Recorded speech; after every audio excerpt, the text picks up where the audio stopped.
So we're going to talk about industrial control systems, cybersecurity in the digital age. For most of you who've been with industrial cybersecurity for a long time, this is new for us. Digital industrial control systems, and they've been around for a while, but we haven't really brought many of them in large scale across our entire operation. So let's talk about some ways to do this successfully. Of course, you always have to have a slide about the bad guys. Got to have a slide about your adversaries. I'm going to say it's very simple. This conference is about defense. From an adversary perspective, they have three things you don't. They have people, they have money, and they have time. Does anybody have all three of those things? No one does. Your adversaries do. They have almost inexhaustible amounts of money and time, and they will just eventually get enough people. So in this case, you're effectively, you're outmatched. You cannot stop this from happening. If they want in bad enough, they will take as long as it takes and spend as much money as they have, and as many people as they can put at it, and they will eventually get in. Somebody will make a mistake. Defense is very, very hard. You have to be right every day, all the time. Your adversaries have to be right once. You may be protecting 1,000 doors. They have to get in one. So the digital approach is honestly fairly new for us. I've been around a lot of control systems in my life since, frankly, the 1980s. And I've seen everything from pneumatic control systems to, obviously, the modern digital systems, where everything, front to back, is completely digital. We often call industrial control systems operational technologies, or OT. And it's different than IT. It's not information technology. And we like to say these things are very different, and what works in IT does not work in OT, right? These are different worlds. Not anymore. It's just T. Today, when you buy technology, you can't buy an analog piece of equipment. Everything you buy today will be digital.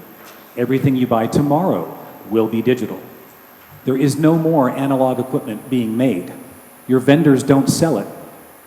You might find it on eBay or some second-hand market, in some engineer's garage somewhere, but you will not find it from your vendors. Everything you buy will be digital. So you'll have this span of technologies that you're working with in your company, where it's the old analog equipment and the brand new digital equipment. Why are we doing this? Why are we making everything digital? Because money. It's cheaper. It actually works better. It's easier to attack. But in every case, I've heard things like, we have an air gap. Our system is isolated. You do not have an air gap. You have a firewall. That's not an air gap. That's a network connection that allows data to pass through it. Maybe in one direction, if your rules are good. But it's still a data connection. The reason for this is, as we put more digital technologies into our environments, every single one of those digital endpoints creates a data stream. That data stream comes back into the business. The business does everything from look at operational efficiencies. Can we make the process more efficient? Can we make this better, faster? They're also taking that data and turning it into money. If Google and Facebook can make billions of dollars off of my dinner was fantastic, it's just frankly stupid data. How much is this data worth? It's worth an enormous amount of money. So the more data they create from these digital systems, the more money they make. And it's not just about determining things like mean time between failures for your systems, because we have very expensive equipment. This digital information helps this equipment last longer. We get more lifespan out of it. That's only part of the money. At some point in the not too distant future, our landscape will shift, and we will see a time when, whether it's water in a pipe, electrons on the wire, product being made in a manufacturing facility, oil being pumped out of the ground, whatever it is, the data about that process will be worth more than the product you're making. That is not too far out. There will be a time when your threat landscape will shift from not only protecting your industrial control systems, because they're making your product, or they're generating electricity, they're moving water, they're making oil. You have to protect that and all the data that's created about that system, because ultimately the data will be worth more than the actual industrial control system process. This is not too far out. So effectively, data is your business. Without it, you'll stop. I know very few organizations that can operate manually, like really with your hands, not behind keyboards, not behind consoles, not behind an HMI, human-machine interface. Very few organizations can do this. I think the Norsk Hydro ransomware event recently is probably the best example of an organization that they did okay. They got by. Still required a lot of effort, and they lost a lot of money in the process. Could you advance the slide, please?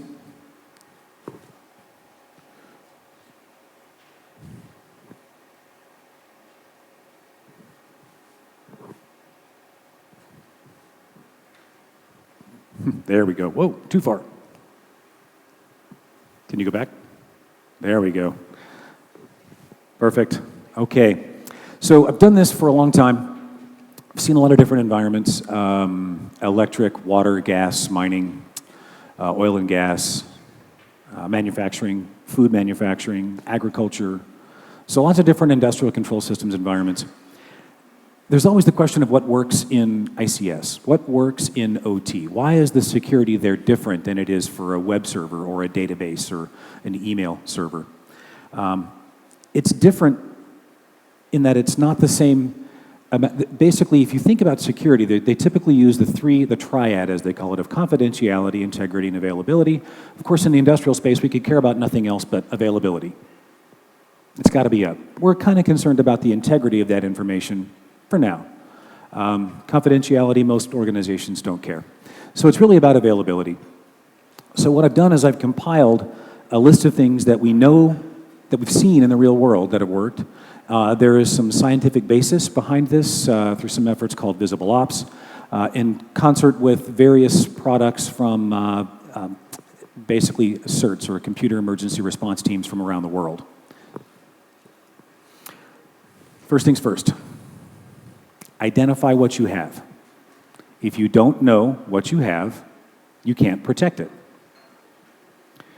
There's going to be something important that you don't know somewhere, because we've all built our industrial environments over time. Very few of them were just built yesterday. They've grown over time, and many things have been added. And I can't tell you how many times I've walked through a facility and someone says, "What's that?" And the person who should know what that is doesn't know. This happens almost every single time I go through an industrial facility in a walkthrough.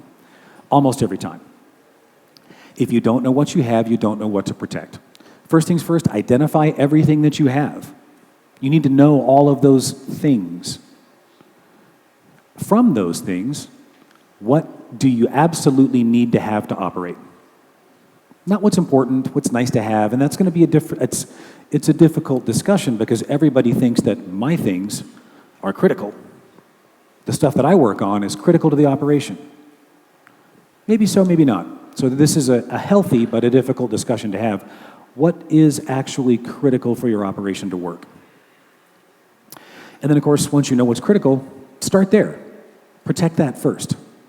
That is the most important thing. That's the most important area to protect in your entire operation. Email can go down, internet connections can go down, everything else can go down, but this must stay running. Protect that first.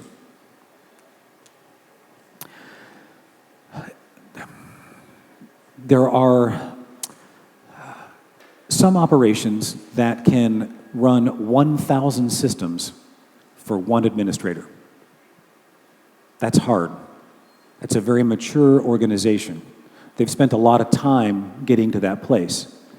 Most organizations have so many unique systems that there are, in some cases, one person per system. Because the system is so unique, only one person knows how to operate it. That's not very efficient. And it doesn't work well in an environment where you need to react quickly in the event that something bad happens. If there's one, maybe two people that know that system, and that system is critical to your operation, you've got a very severe dependency on those one or two people. You don't want that. Uniqueness is bad. Individual systems are very hard to maintain because they're so unique. So one of the goals you should look for is immediately to figure out how many of these unique systems you have, why do you have them, and do you really need to have it that way? Can you change it so that there are more systems that are alike? This does create a different risk called common mode failure, and for the engineers in the room, you know what that means. But nonetheless, from a reactive capability, an incident response capability, a disaster recovery capability, this is by far your most efficient and effective approach. Not to mention it reduces cost. Most of us have inherited the environments that we're protecting. You're brought on, they say, okay, here's all the things, go protect it. Figure it out. Turn that around. Actually design the network so that you can defend it, versus trying to figure out how to defend a network that already exists. It is far worth your time and your money to redesign your network to one that you can actually defend. If you look back, the physical example is always fortresses or castles, right? There's usually a big, long plane out in front so you can see the enemy approaching, and then if they actually get through the moat, right, the water surrounding the castle, or they got to get through a drawbridge. They got one point they can come through. When they come through, in some cases, they're specifically turned a direction. The channel will turn them a direction to expose the side with the weapon so that you can disarm them as they come through. It's specifically designed so that it can be defended. Intentionally designed that way. If your network is not designed that way, it's going to be very challenging for you to defend it. So consider the really important networks, those most critical things. As you isolate them in networks that were designed, purpose-built for defense. If you have industrial control systems on the internet, you are doing it wrong. You failed the test. These systems should never be on the internet. They were not designed to be on the internet. They're extremely easy to hack. Most industrial control systems were never designed with security in mind. They were designed to run a long time, never being rebooted, in extreme environmental conditions, and do one thing and one thing very well. That one thing has never been security. These systems need to be protected by many layers of defense. If they're on the internet, they're likely already hacked. You may not know it. It might not look like they're hacked, but they're probably still hacked. Your really good adversaries don't come in the front door with a marching band behind them. They come in quietly, and you'll never know they're there. Remote administration is okay. You can actually administer an industrial control system from somewhere else, but you have to do this securely. The recent attack on the Ukraine is a good example. They came in through the IT systems. They came in through the remote access environments. The attack could have been prevented, arguably, by multi-factor authentication at the perimeter. Something as simple as a token could have stopped a blackout. So you can administer the systems remotely. Do it the right way. Don't just allow anyone to have access, or even the trusted people, even allowing them access. You have to go through the standard approach. You have to use things like multi-factor authentication, one single point for access. Vendor support, we all know there's only so many vendors in our space. In the industrial control system space, there's only so many manufacturers. And the equipment that we're working with usually requires the vendor to access it, to monitor it, fix it, tweak it. That's okay. Just make sure the vendor is coming through the same path, because we've seen many situations where hacks have come through the vendor channel as well. So this is 2019. We're approaching 2020. And I hear from operators all the time, oh, we can't have individual accounts. We must have these shared accounts so that we can get in quickly. If we see an alarm, we have to respond quickly on the HMI to protect the system. I would argue that in almost all cases, not in all, but in almost all cases, that's wrong. You can have individual accounts. Individual accounts limits things like escalation of privilege, span of control. These are all standard fundamental security practices that are absolutely violated by one single administrative level shared account that 20 people know. And some of them may have retired or have been fired. And that single account and password has not been changed in 20 or 30 years. And in some cases, it's the same account that was given to you by the vendor when they manufactured the product and you never changed it. This is actually really common. I've been to big manufacturing facilities where administrative control over the entire control environment, username, ops, password, ops, OPS. If you can't remember that, and you have to write it down on a sticky note next to the console, again, you're doing it wrong. Most of these systems now are built on Windows. Some still use the Unix or Linux environments. They almost always have an Active Directory. Active Directory supports unique accounts very, very well. Some of the newer environments, you don't even have to log in. You just log over the existing person. Some of them you can use your proxy, your badge access to log in for quick access in case you need to interact with the system immediately. There's lots of new options. You actually can, today, without impact to your operations, run individual accounts. Patching. A lot of these organizations just don't patch, ever. They just don't patch. I've seen some environments that are Windows NT, and they have not been patched since the install. Those of you who know about this environment know just how easy this is to hack. You could fall down on the system and hack it. It's just as easy as possible. So why is this allowed?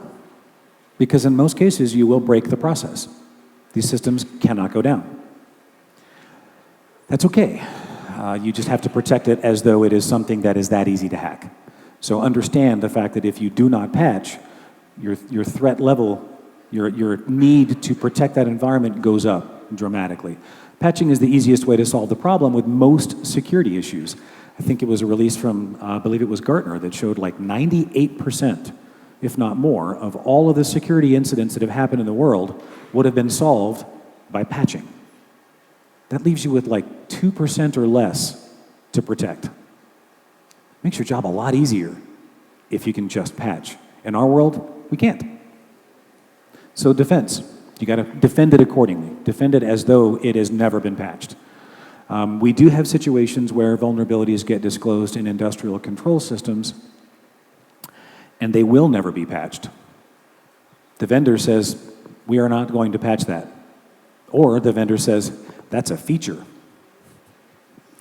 It's not a vulnerability. This happens. We call those forever days. You've heard of the term 0 day, the first day the vulnerability gets disclosed. Forever days are those vulnerabilities that are disclosed and they will never be patched. It's just part of the environment. So given the fact that we've got a patching problem, we can't patch in a lot of cases, or won't patch. We have situations where our vendors do not patch. That takes the level of defense up much, much higher. You effectively have to defend the system as though it's never going to be patched. That's just an assumption you have to make. Now, part of this is tradition. In some cases, we don't patch because we're afraid to, and it broke some system 10 years ago. It's actually gotten a lot better over 10 years. Patches don't break the environment nearly as much as they used to. In a lot of cases, we are using virtualized test environments, or a QAS, a quality assurance system in advance. In those situations, you have an ability to test the patch. I've seen new generation capabilities in the electric generation space. They will virtualize the entire plant, everything, a digital twin of the entire plant. You can test a patch there to see what happens. So it's not impossible. Don't believe just because tradition has told you that you shall not patch or you cannot patch, that you can't or should not. Controlling change. Usually when something breaks, it's not because of the system. The system doesn't just decide to break. Yes, hardware failures happen. Hardware failures happen less in our world. They happen less in the industrial control systems world because our systems were built for that. They were built to actually operate through hardware failure. Or they've been environmentally hardened in such a way that the typical hardware failures of overheating, clock speed, these kind of things just don't affect our systems. They were designed with that in mind. It's almost always because somebody changed something. That is I would say, that is the most common reason for an outage of any industrial control system. Somebody changed something. A human being did something. If you can't control change to your environment, you will never have a secure environment. You will never know what happened. Now, from a defense perspective, if you don't know the changes that have happened to the system, when you go to defend that system or reconstruct that system from something like a wiper, right, that just bricks your systems, not knowing those changes makes your recovery time longer and much more challenging. Understanding every single change that happens in your environment is absolutely crucial to managing your environment over time. Changes aren't always bad, and I would say easily 80%, if not more, maybe even 90% of the outages that I've seen have been due to human accident, not because a threat actor actually did something bad. It's usually just humans making mistakes and not recording the changes. And sometimes they make the change, they don't want to tell anybody they made the change because it causes an outage, it just never goes resolved. This makes your root cause analysis much more difficult. All of these problems come from changing the system. Control that change as tightly as you possibly can. Nobody can log in, nobody can make changes without approvals. Once you get to this stage where you've identified your systems, you've figured out what you're going to do about patching, you know that you can actually use individual accounts, these standard, fundamental kind of crawl, walk, run stage. Now we're at a more mature level. So at this point, you want to monitor everything. You know what you're protecting, you know what your environment looks like, it's built to defend, you know the places the actual access points that you want to look at. Now you want to monitor everything, especially the network, because these systems will be talking over a network. Yes, you can even monitor things like Profibus and CAN bus and LNG, and if God forbid you're running protocols like a Conatel 300 baud. Yes, you can even monitor those, believe it or not. We do have the capability to look at serial traffic and inspect that in addition to IP. So that can happen. Know what your system is doing. Not only is anomaly detection a great thing, and there's plenty of anomaly detection vendors out there, the initial selling point was this can test when it actually learns your environment, and it learns what looks normal. So something abnormal is probably going to be a malicious actor doing something to your system. Great. And these tools do what they say. They do exactly that. But what we found is what was sold to us as a security tool has far more value as an operational tool, because we can actually see what's happening. You're like, I never knew those two systems talk to each other. Why do they do that? And you actually get the operational efficiencies far better than you do the security product benefit. Sure, use it for a security product, but in reality, you're going to get a lot more operational benefit from doing this as well. It makes your operation better. You actually know what's happening inside your environment. These products actually work. So I say, don't rush out and buy them. They're great, but honestly, if your organization is not mature enough to use that kind of intelligence, why buy it? Don't waste your money yet. Get through those initial steps. The example I always use is don't buy an alarm system if you're not locking your doors and windows. It doesn't make any sense. There's no need to alarm and detect on someone coming into a window that's unlocked. You didn't even lock it. Okay. Regulation. I am a recovering regulator. I was a regulator in the United States. I wrote the NERC SIP standards for the electric sector, and I actually audited the electric utilities and wrote $1 million penalties if they decided to violate the regulations. I can tell you from experience, regulation is very hard. It's very easy to get regulation wrong. Regulation written quickly is often bad regulation. You need to think about it, let it grow organically. So my example is, regulation often makes people feel secure because there's you have to do these security things. So my regulation I'll make right now is if you ride your bike, you have to lock your bike to a provided bike rack. This bike is compliant. This bike is within the law. It's no longer a bike. It's useless. But it's compliant to the regulation. It meets the regulation. Compliance to a regulation and security are two different things. Hackers will move faster than laws every single time. Laws prescribe an action. Laws tell you what to do. Laws don't motivate you to want to do it. They're two different things. Writing regulation that motivates industrial organizations to be more secure at their own cost is very hard to do. So regulation is good, do it, but understand the value of what you're going to get. Frameworks. There's many, many, many frameworks. Pick one. Pick any one of them. They're all the same. They're different names. I'm Italian, it's like Italian food. We use the same ingredients, we just mix it up a different way and call it something else. Frameworks are the same thing. All the controls and all these frameworks, all the digital controls, all the human controls, they're all the same. They're just placed into different buckets with different names on top.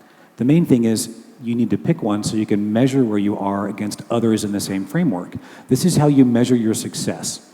This is how you follow a roadmap to make sure you're actually getting everything. Pick one. Just pick one and go forward with it. You don't have to be perfect at it. And you can change. Again, they map to each other.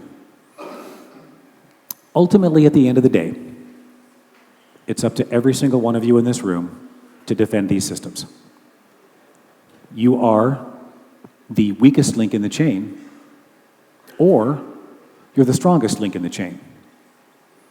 All of that technology is there to support you. It will not stop the attackers. It will not rebuild the system.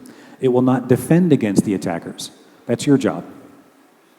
At the end of the day, after all of these technology things, all the blinky lights in data centers, they're there, but they're your tools. They don't do your job for you. This ultimately is on you. This is what you get to do. That's what we signed up for. That's why we do what we do. It's a good thing. There's only so many of us in the world, and we have to do our job very well. So last thing, resilience.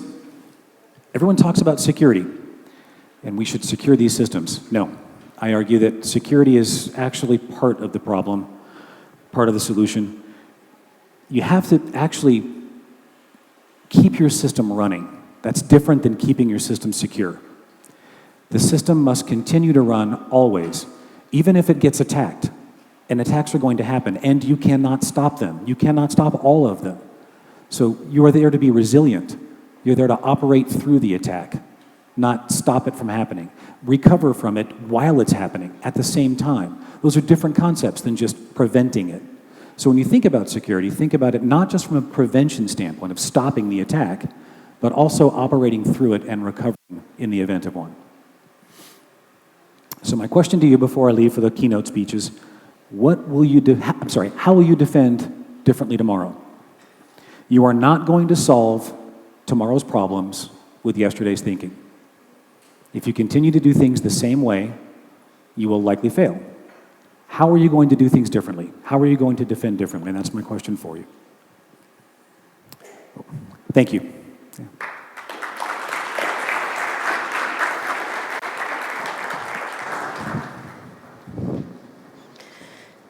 Evet, ICS kurucu başkanı Sayın Miller, değerli sunumlarınız için teşekkür ediyoruz. Kendisi aynı zamanda kariyerini EKS siber güvenliğine de adeta vakfetmiş ve bu alanın da duayen isimlerinden birisi. Bu özel toplantıda bizlerle olduğu için de ayrıca kendisine huzurlarınıza çok teşekkür ediyoruz.